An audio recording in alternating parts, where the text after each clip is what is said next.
Okay, I feel like it's been a few minutes after 12, so I think that I can start, and I'm really excited because um, I hope that you guys are, also in addition to peruse, uh, typing in your understanding of housing elements so far, you're looking around at what other people are writing. And this is, basically everybody's getting it, getting it right. We have some general things, right? It's a plan for housing. That's basically, yes, that is definitely true.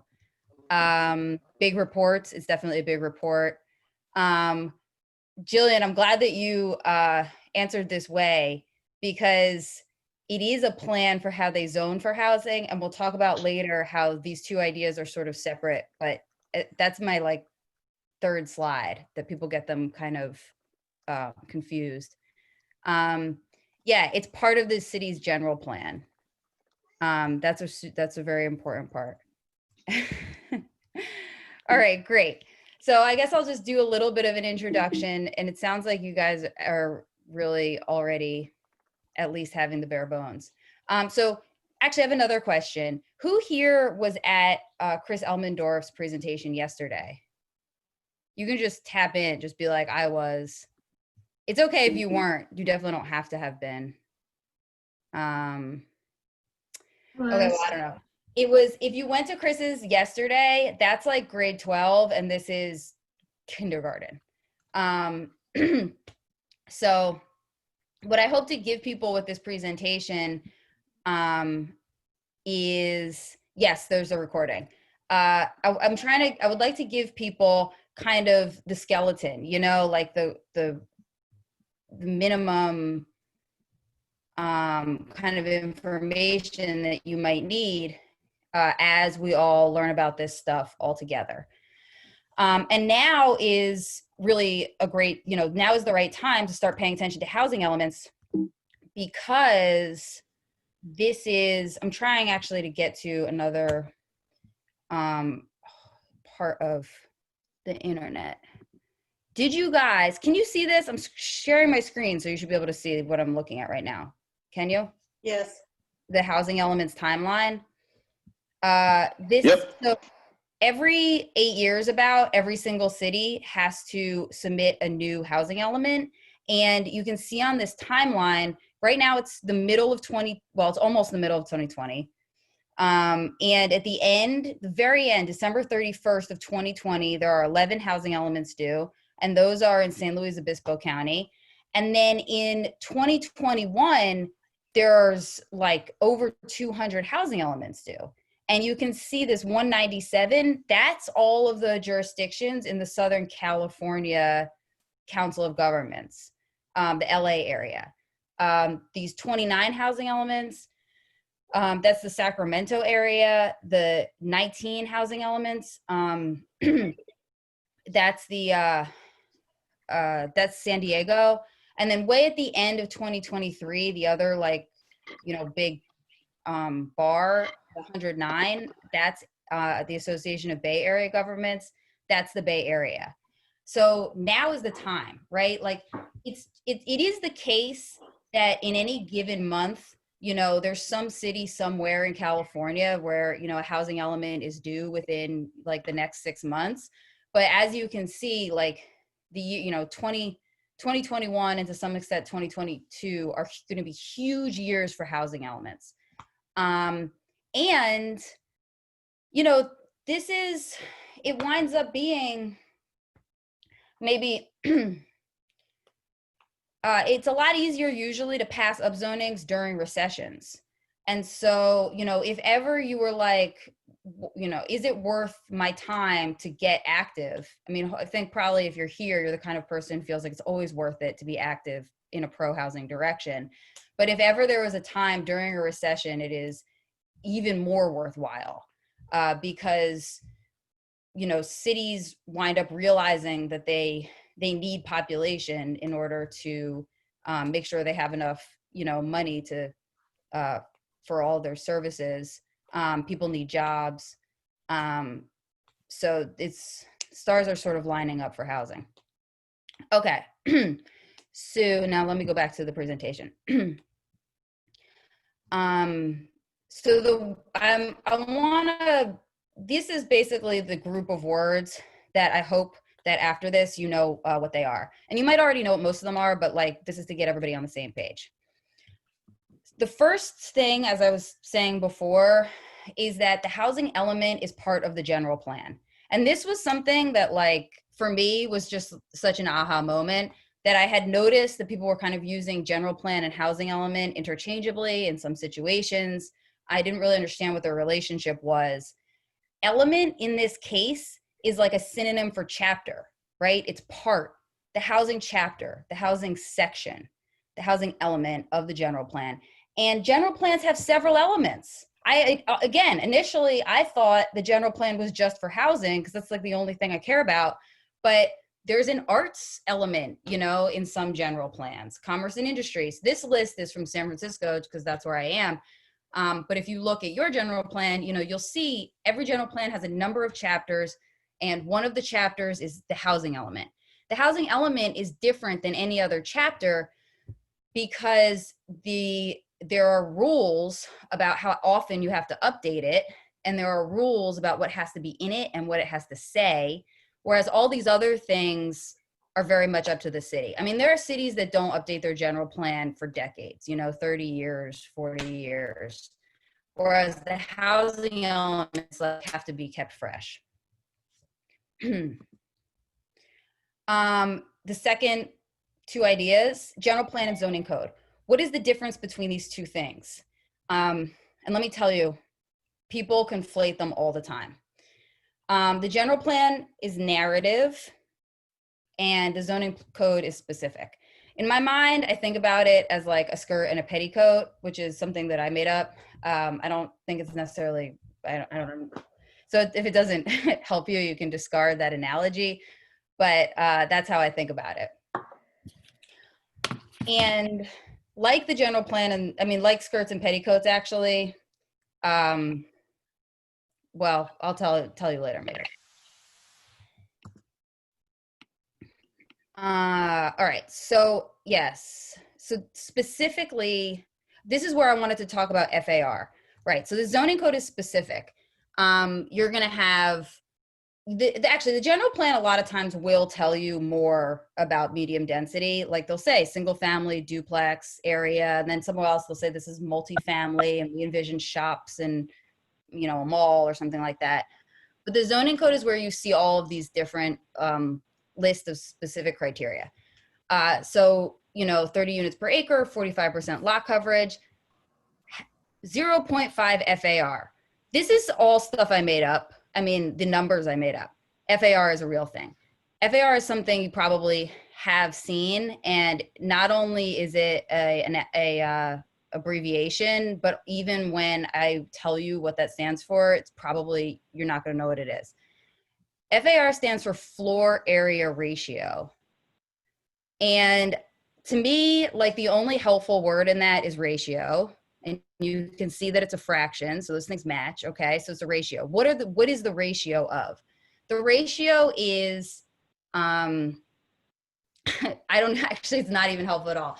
1/2 FAR basically means that the entire building on, you know, the plot of land can only be as half as big as the lot. So that's what you do with an FAR. So if you have a lot that's 1,000 square feet and your FAR is 0.5, your whole building can only be 500 square feet, right? If your FAR is 2, your whole building can be 2,000 square feet. All right, lot area to interior floor space. That's a good point. That's what Arrow says. That's what the ratio is. If that helps you, then, I mean, it is true. So this is, FAR is something that is like going out of style somewhat. For, you know, if you go to planning school, they're going to teach you about form-based zoning. So when you're interacting with planners, like through, you know, when you're doing advocacy, if you chat them up and you're like, isn't form-based zoning great? They'll be like, yeah, I learned about that in school. We should definitely do it. But FAR is what a lot of us are working with. And it's a way of capping basically how big buildings can be. So that even if you have a certain height limit, you're like, oh, wow, great. This is a 4-story area. I can build something that's 4-story. You know, they'll put in a, 1.5 or 1 or something FAR to say, no, no, no, not really.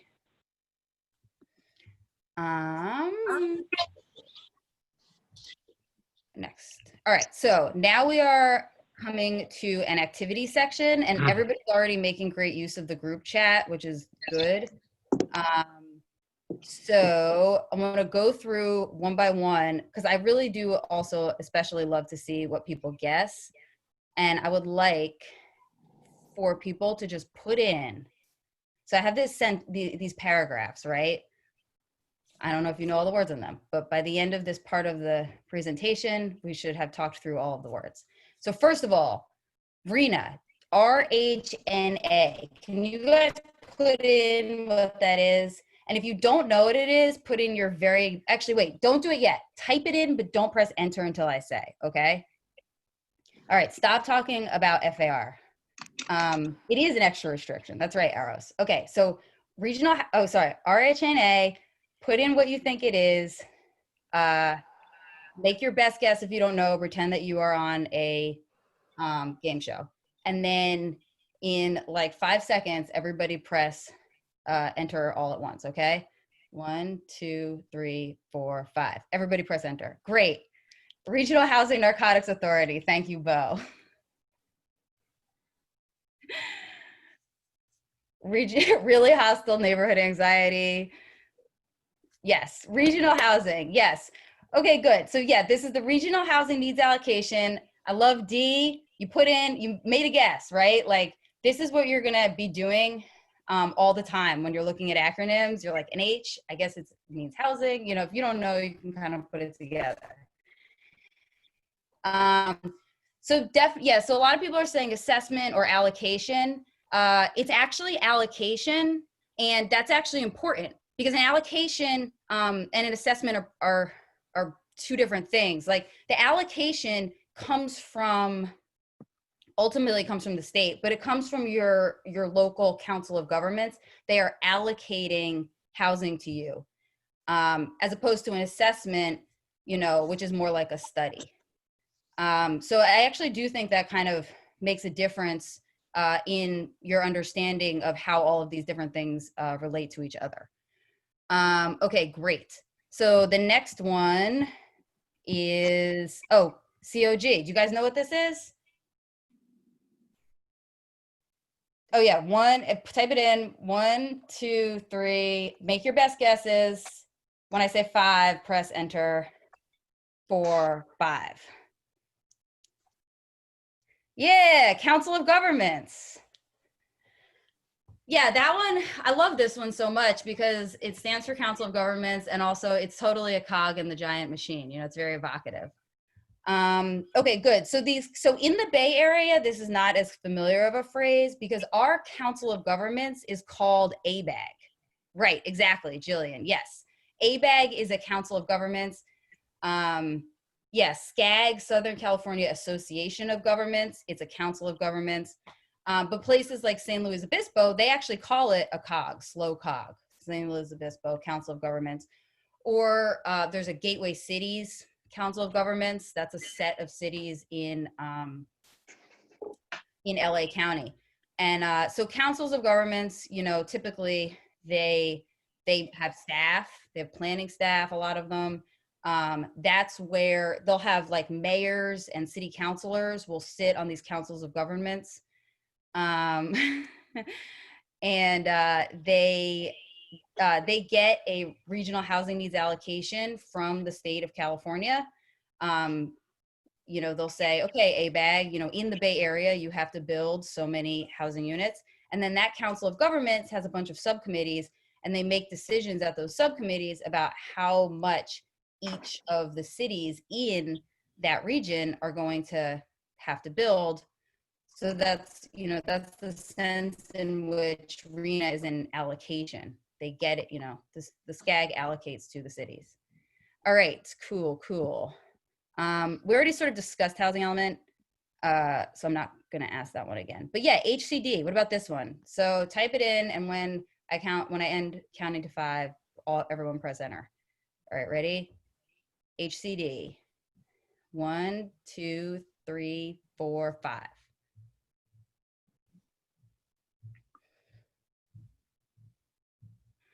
Yeah, Department of Housing and Community Development, and way fewer.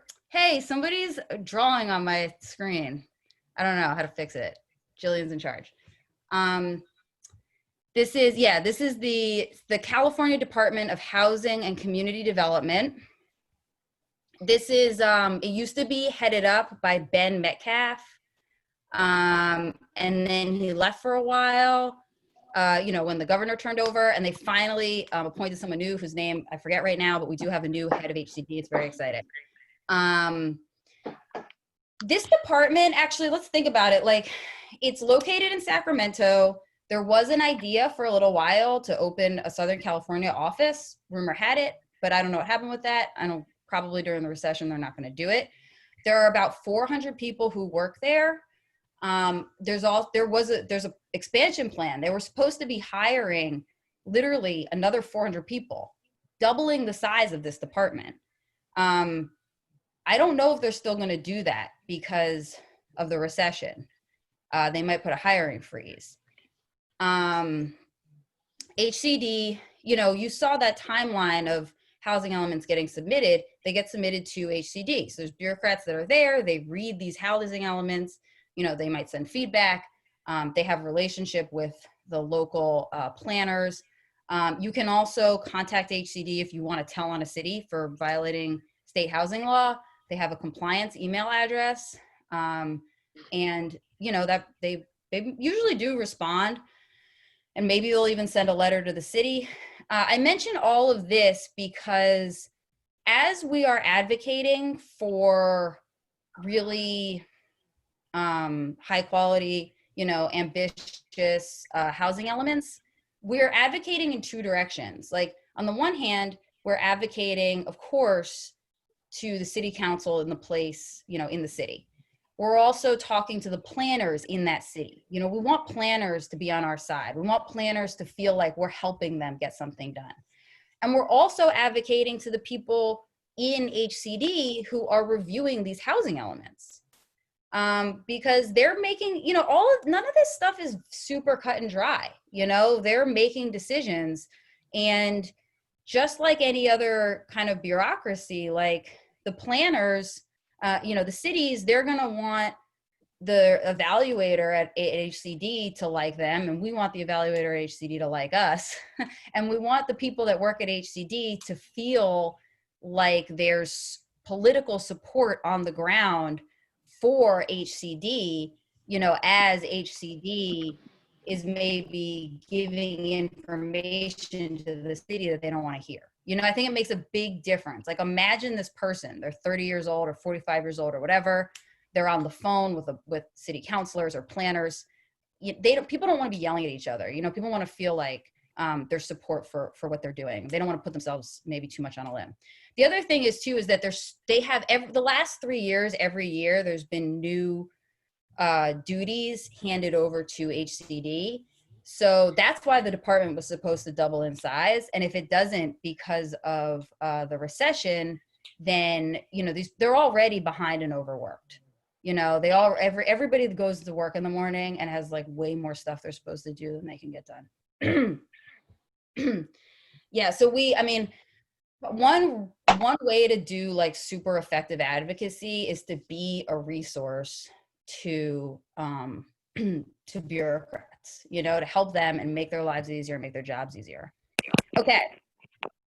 So moving on to the guts of the housing element itself. Oh yeah, Lewis is saying, I'm hearing there might be budget cuts. So yeah, that 800, staff is probably not going to happen. It's probably going to stay like 400. All right. So the housing element has a lot of different parts.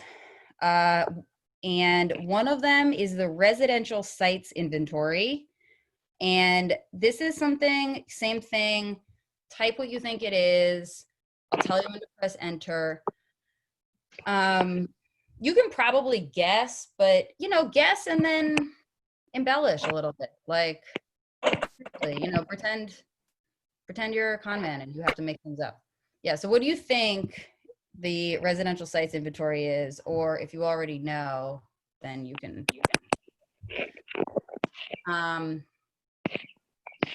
There's somebody on that we can really hear you typing, which is totally fine with me, but it is funny.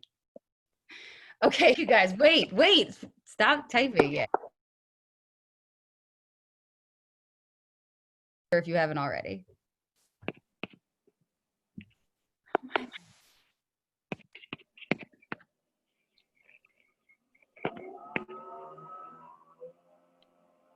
All right.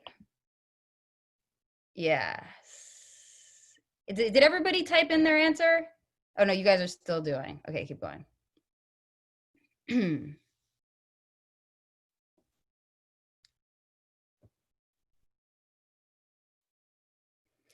Yeah, these are basically, Derek is very cynical, paper upzonings. Allison, I think this is the best one. Locations where new housing can be built. And here's the important part. It's not just any list. It's enough sites for the allocation. So, you know, if they're like, all right, you got to build 50 low income units and 10 high income units. And I'm just ignoring the medium and just for this example, you know, you have to say to the city, look, here's 3 sites and they're zoned for 20 low income units on this one and 20 low income units on this one and 10 low income units here. And over here is another site and it's zoned for 10, you know, market rate units.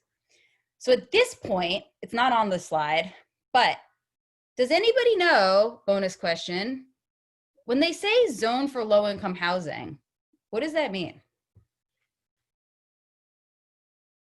If somebody actually, if you want to just talk, unmute and give this answer, that's okay, or you can type it. Okay, yeah. Mullen density. Aaron and Milo have volunteered.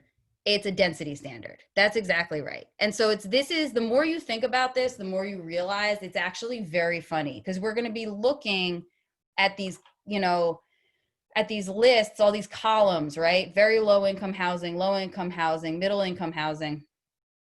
The very low income housing and the low income housing, all really what that translates to is that you have to zone for at least, depending on the place, about 30 units per acre, which is not even high density. It's this weird legal fiction.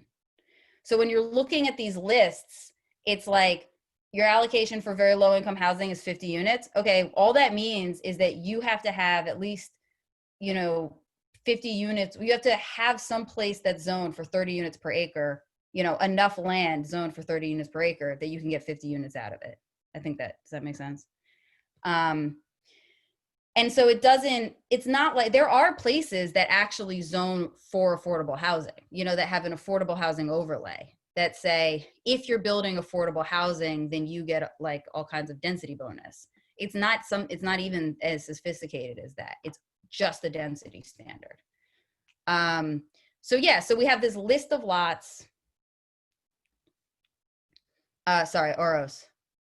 Yeah, that's exactly right. So Oros is saying, when you actually build the affordable housing in order, you know what? Not necessarily. So if you build very low income or low income housing, typically you're going to put on a deed restriction, you know, to have or some other kind of pricing covenant that's enforceable. And yes, you're totally right. For the zoning, it's just purely about what the density is. You don't have to put those deed restrictions on the land ahead of time or anything like that. Right. Milo's saying density that makes it, you know, practically feasible. But you know, I've definitely seen people building like middle income housing and they do not put deed restrictions on it, right? They'll say we expect this housing to rent for such and such amount of money. So it counts towards the RHNA allocation for middle income housing. But yeah, there's no deed restriction on that. All right. Yeah, there's no, right. In a lot of places, middle income housing, this is the point Aaron's making. In a lot of places, middle income housing and market rate housing or above, I mean, they're the same because the market is actually working in some places. Market rate housing should be affordable to middle income people generally. All right. So do you guys, how about this? This is a little bit of an unformed question. The next sort of highlighted word is policies. Oh, that's interesting. Aaron is saying that Mill Valley has also used ADUs to allege that they're meeting their low income targets. Those are probably not deed restricted ADUs, I feel like is the point of this comment. Mill Valley is just saying like ADUs typically rent for, you know, an amount that's affordable low income people. So the upshot is to fulfill your RHNA, this stuff doesn't even have to be deed restricted. There just has to be some explanation. So that's on the outcome side. So on the, you know, on the planning side, on the list of housing sites, we're just talking about a certain, you know, zoned density. And on the outcome side, usually they do deed restrictions, but you don't even have to. Okay, so for this set of policies, does anybody want to like answer, talk about, type in what the policies are in the housing element?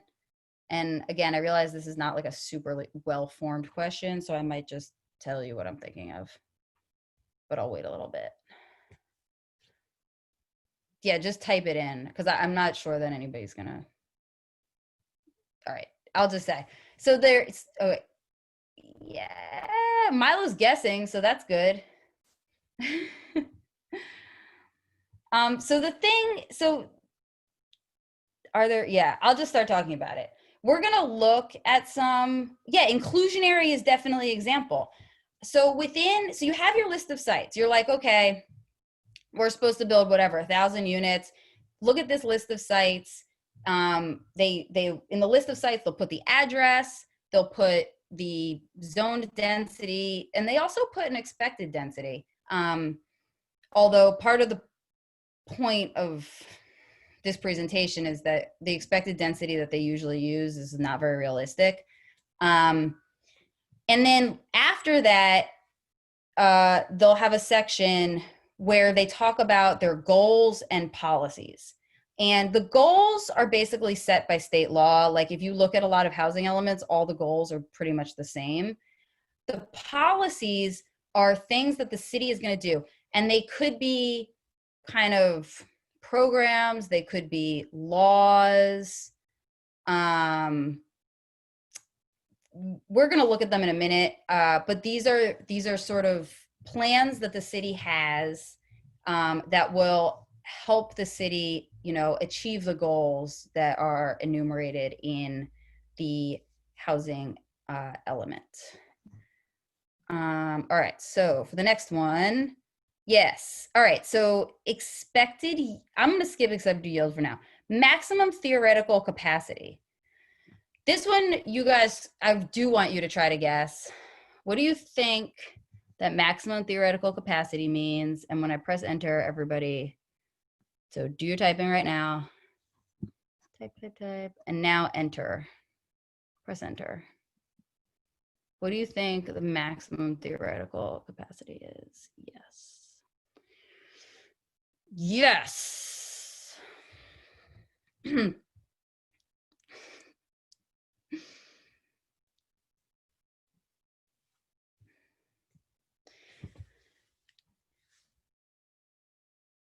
Yeah. And this actually, somebody on here, I sort of have a question here. Maybe someone can answer. So you can see everybody's right. It's the maximum number of units allowed under the existing zoning.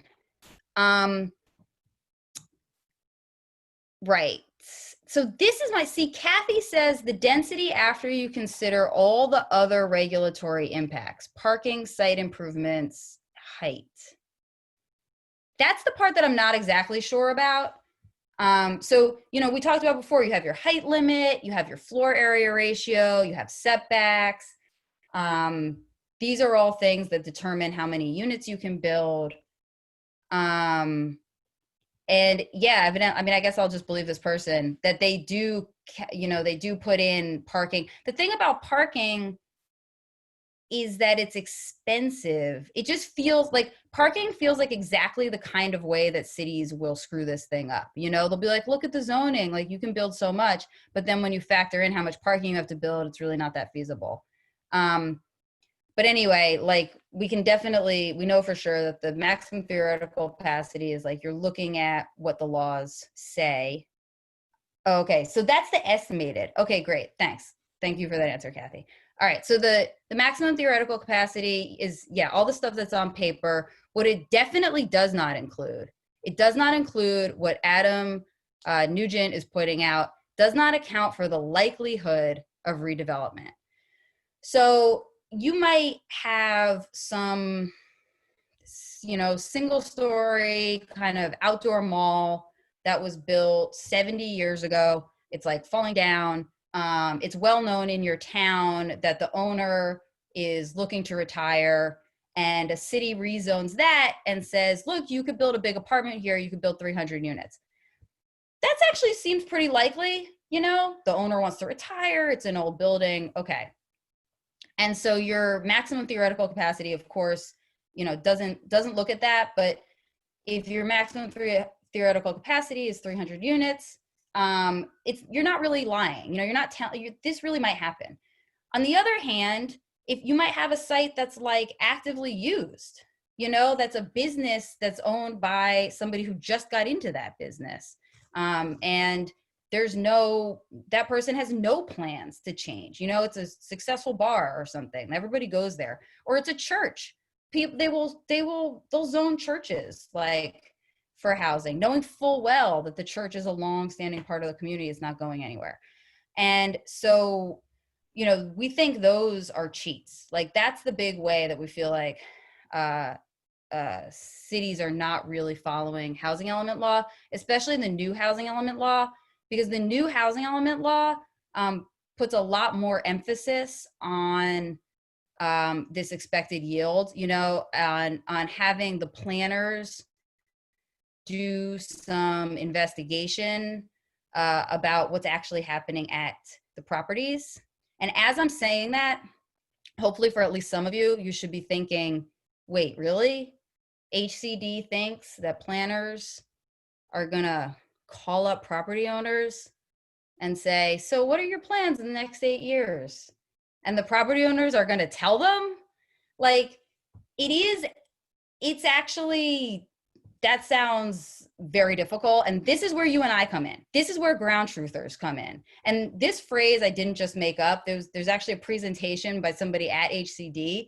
And at the end, they have a call to action. And one of the things they say is, we need ground truthers. We need people who actually live in these communities to send to HCD information about these sites. You know, what do you know? How does this site fit into your town? And does it seem realistic that it might actually be redeveloped? Yeah, so Kathy Creswell is saying, right, HCD requires you provide an estimate of realistic development capacity based on market conditions and history of actual redevelopments. And what I'm sensing, when I'm talking to people, you know, this is like a kind of open-ended and assignment, you know, from HCD. And I think that like I said before, I think this is a really amazing opportunity for advocates to like get involved and again, make the local planners and HCD feel like we're helpful, you know, that we're helping them do their job. We're helping make things easy for them by providing the kind of information that it's going to be very difficult for them to get on their own. And yeah, Aros is saying that expected yield is going to include some hand wavy probabilities. Absolutely. Yeah, it's better. Yes, great. Kathy is pointing out HCD is required to consider public comments of ground truthers. All right. Yes, I will reshare the Drake meme. Okay, hold on, you guys. So the question with Aros's comment is really great because about the hand waviness, right? What is expected yield? And that's why I even skipped expected yield. What is it? What does that even mean? Like we're telling stories about our expectations about the future. we're going to put that on hold for a second, come back to it. But first I want to ask if anybody wants to guess or tell us what is the significance of the fundamental, mandatory, and clear policies in the housing element. And while you do that, I will maybe look for the Drake meme.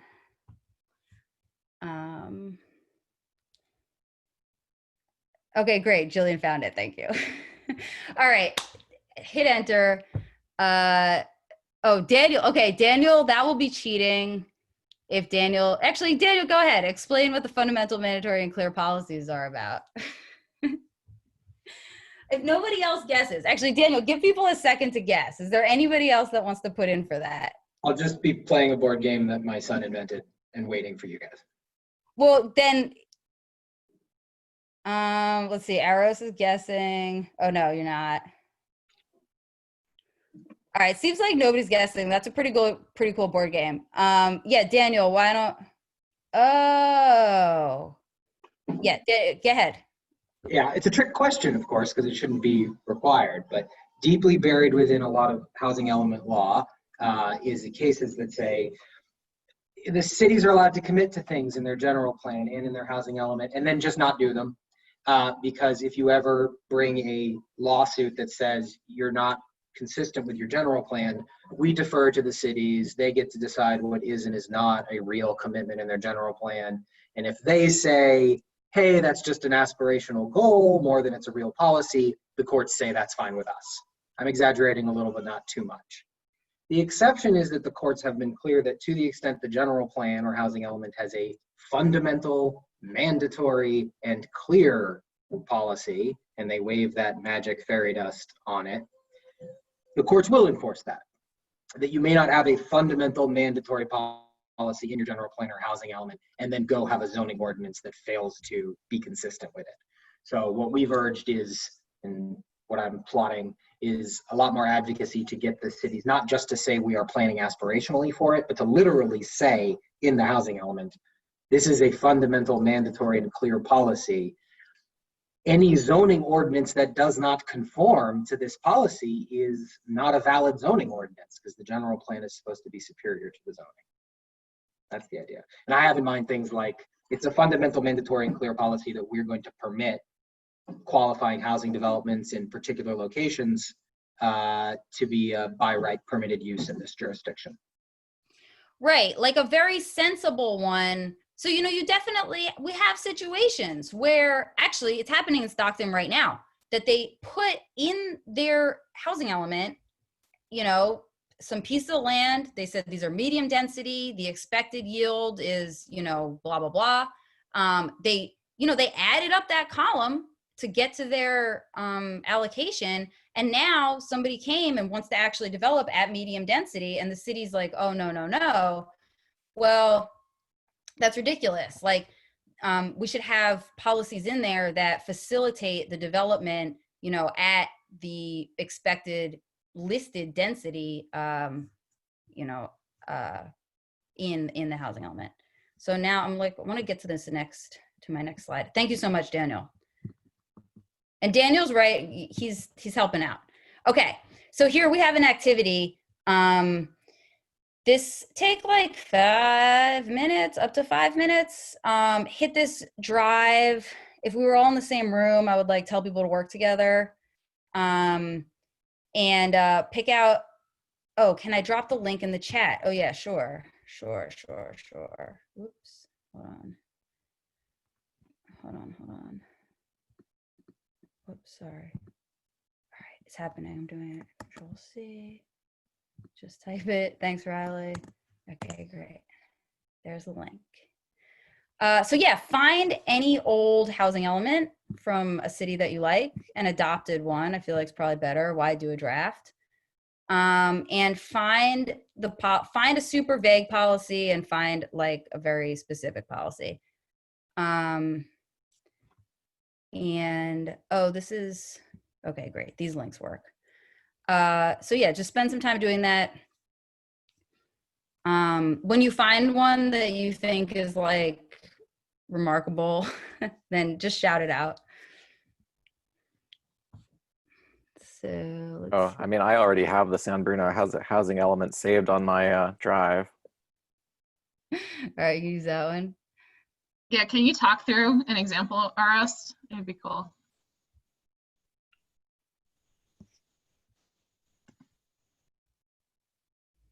All right, I was just finding the file again in my, I don't like, it's funny, like, I kind of feel like our housing element, like it includes the transit corridors plan that we have, which is pretty good if we would actually freaking implement it.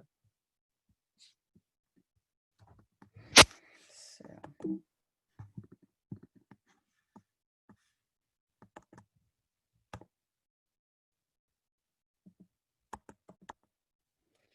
All right, yeah, so I guess you guys can still see mine. I'm looking through Capitola, right? So you go, if you control F goals, you'll find the goals, policies, and program. Oh, I guess I didn't even follow my own advice, and this is a draft. Like having such a hard time. Time check. All right, great. All right, yeah, so does anybody, sorry, I like obviously can't even just use my own computer. But has anybody found any like super specific or super vague policies yet? Maybe I'm rushing you, sorry if I am. So I have the San Bruno goals, policies, and plans section up on my own screen. Maybe this doesn't, the table of contents prize. I clicked the section 5 in the table of contents, and instead it took me to 3. So, you know. Here we go. Chapter 5, goals, programs, implementation actions.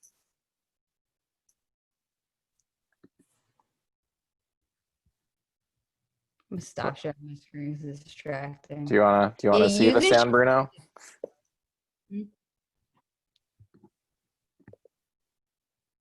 All right.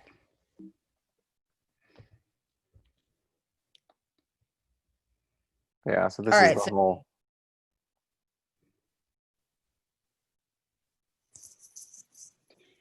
Yeah, so you'd see some of these are like pretty specific. Housekeeping. What is a housekeeping unit, Oros? Oh, I mean, I think this is like another, like sort of ADU reference, right? Legalization of second units. So this was the San Bruno decided to meet some of their RENA by taking what were illegal ADUs and getting them legalized. Like people had put ADUs into their backyard without ever doing proper building permits and so on. Actually, the house that I own has that. Like there's a building in the backyard that was never permitted or anything, which I'm in the process of trying to get it first legalized as a shed just so that I don't have everything else that I want to do on the house screwed up. And then we're going to tear the whole thing down and put in a proper ADU. So they call ADUs housekeeping units? I think that's what this is about. Yeah. Right. So this is the aim to facilitate construction legalization of second units at least 4 a year. Which I think like that's practically the only housing they've managed to do for like the last 8 years is these ADUs. All right. So yeah, the reason that I wanted people to peruse through these is one, to get an idea of the kind of programs and policies that people are already putting in their housing elements, and two, to better understand, like one of the things we're going to ask for is basically like, it could be a section, you know, that's fundamental, mandatory, and clear policies, or some other way of getting that phrase in there, but that that we're going to be advocating, and Daniel's going to write some sample language, right? We'll supply you with sample language for various policies. And in your town, when you're advocating, you want to think about what makes sense there. You know, you might want to advocate for a kind of like a mini SB 35, right? So if your town, for instance, has built literally zero of their very low income, it's not unreasonable to say, how about this? We put in the housing element that if somebody comes to you, you know, with 5% or 10% very low income, you've already demonstrated in the last 8 years that you're totally unable to build this on your own, right? So if somebody comes to you and proposes very low income as part of, a bigger project, that it's a ministerial process, right? And so that's something that would go in the goals and program section. And we would say this is fundamental, mandatory, and clear. We would clearly describe this local mini SB 35. And that would be a way for cities to be able to credibly say to HCD, like, yeah, even though we totally failed to build very low income before, now we have this new program. And I think that this year we're going to be able to be compliant. That's the hope of that. So that's actually, I had a couple other slides, but like, we only have 10 more minutes, and I want to give people more time to talk. So I guess the only other thing I want to say is that even though it may seem far away, like, oh, your town's housing element's not due for a year or something, San Francisco's isn't due until the end of 2022, and we've already started our process. So your city is definitely already already started this. If you haven't noticed already, you should get in touch with like anyone at your planning department, anyone and everyone, and say, hey, I want to be part of the housing element process. Let me know when the next meeting is. Start making sure that your voice is heard, and keep in touch with us too, so that, we can give you, like I said, like sample language and ideas about what to advocate for. So looks like there are. Can you talk through what that participation looks like? So if I am like, okay, I want to do this. So first step is to email the planning department, and then there's like meetings that they invite me to, and I go to those meetings and then read this. Like, what would the steps be? Can I talk about it? Yeah. Is that an option? Yeah. Okay. So most, like, cities are required to have a public process of participation for this. So yeah, reach out to your planning department and ask them. Usually you have to apply to be on an advisory committee. So tell them like directly, like, I'm really interested in, helping us accommodate the, expected high arena numbers, and I'd like to be part of the process, and, provide your information and say like, how do I apply? And if you don't hear from them, like in 2 or 3 days, like send it again. And if you have a relationship with anybody on your elected, like on your city council, use them as a resource, because they can get you appointed to that committee. So if you have relationships like with anybody at the city manager, always leverage those relationships. And you're going to carry more weight in the city where you live. But if you're like a small business owner, or you're, if you work for like a nonprofit and they're really active in XYZ community, you can have standing that way too. So there's lots of like, you don't necessarily have to live there. There can be other ways of getting standing in a community to like get yourself on one of these committees.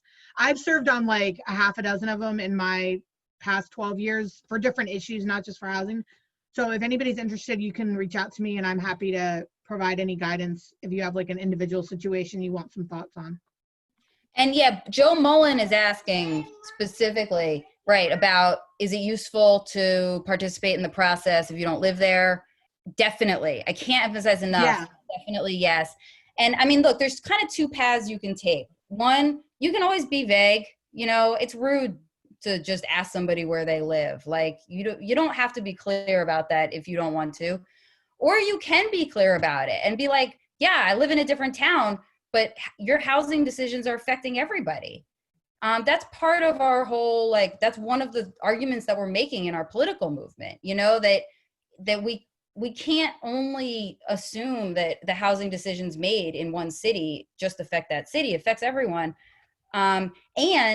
If you take the attitude that I'm proposing, which is that you're helpful to the planners, then the planners are going to be helpful to you back. It might be hard to believe, but I've definitely, because I have a reputation of being abrasive, but like planners I've been in situations where planners have really stuck up for me and been like, we need to hear from everybody. And they will do that for you too. Yes, Derek is saying we need a spreadsheet for every housing element in your county and area. We have that, actually, there's a link to it in the slides. There's links to more resources than we went over. And yeah, definitely, right, Joe, get involved, right. Your wife is a teacher in a mirroring community that you can't live in. Like, your wife's a teacher. That gives you standing right there.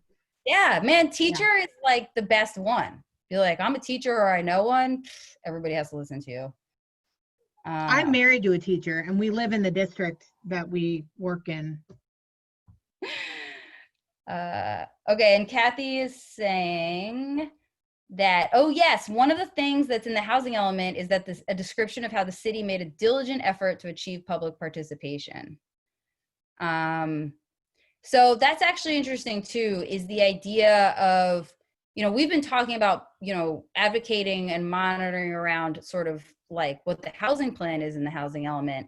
But if you have a city that's doing a pretty crappy job of outreach, right? If you're emailing and you can't get an email back, or if there's not, they're like, oh, we only scheduled 2 meetings and they were 2 months ago, we're not doing anything else. That documentation alone is something actually that we should send to HCD. All right, sorry, I have 5 more minutes. I don't mean to. Anybody else? What will happen is we can send out like all the resources and like, how to do this as they keep going, although keep checking YIMBY Law page and YIMBY Law social media. So what'll happen is, like, hopefully you guys email your planner, you get involved in these different meetings, you get invited to them, and what you'll do is you'll look at the housing elements when there be the drafts of them to make sure that we have some of the things that we talked about in terms of maximum yield, in terms of like those clear policies, and also like make sure that the sites, is there also like a site review process of this, and we should like be making sure that the sites they're talking about like are not churches. Yes, and it's a lot to be, okay, sorry. Churches are a great, like, I can't tell you how many like mainline Protestant churches no longer have enough people to maintain the site, and their congregations are merging and they're selling off old church properties. There's a lot of opportunity, especially in suburban communities, with churches that have basically don't have a congregation anymore. So don't knock the idea. And the other thing is, a lot of times if there is a church that is very active and has a social justice orientation, they're building affordable housing. The city of Riverside built a ton of veteran homeless housing on 2 or 3 church properties, and combined with other orgs in the city managed to effectively end veteran homelessness. Well, that's why, I mean, this is the thing. This is local knowledge. This is exactly what I'm talking about, right? Like, you may know that there's a church that has a social justice bent and they want to do this redevelopment, but that's why it's impossible for HCD to know, right? They say a church, they're like, okay, yeah, sure, maybe, but they don't, you know what I mean? You have to be able to tell. Wait, there was one other thing, but I forgot what it was. I'm sorry. Yeah, definitely get in touch. Oh, right. So this is a lot of work, right? I don't actually expect any one volunteer necessarily to double check every single site in the housing element. Definitely let what interests you move you. Like, if you're more interested in the like fundamental clear and policies part, fundamental and clear policy, sorry. If you're more interested in that part, go for that. You know what I mean? That's fine. If you're more interested in, the built environment and like double checking about the proposed sites, go for that. And get in touch with us all along the way. The whole housing element process can be actually very opaque. And so you will probably be operating without a draft housing element for most of the time that you're participating in the process. The handouts and presentations that you get, at the public meetings, like, might be hard to find afterwards, so definitely stay in touch, send me stuff. Jenny's asking, is there a list of who's working on which housing elements? Yes, slowly we're building that list. So get in touch with me if you want to like be assigned. That's what you should do next. The main action item from this is decide what town or towns you want to be paying attention to. Great. Jenny's volunteering for Marin. I'll tell you who else is on that. Oh yeah, there's other bad faith examples, like slivers of land, you know, next to a creek or train tracks or something. That's a good point. Yeah. All right, awesome. We got a Calabasas volunteer. All right, you guys, it's one. Oh, good. Everybody's volunteering. Yes, great. I'm so excited. Thank you, everybody, so much for this. We'll eventually give you Ground Truther t-shirts or maybe a different name. I really appreciate, the future really appreciates all of your help. Thanks, Sonia. This was great. Thank you. Thanks, guys. Thanks.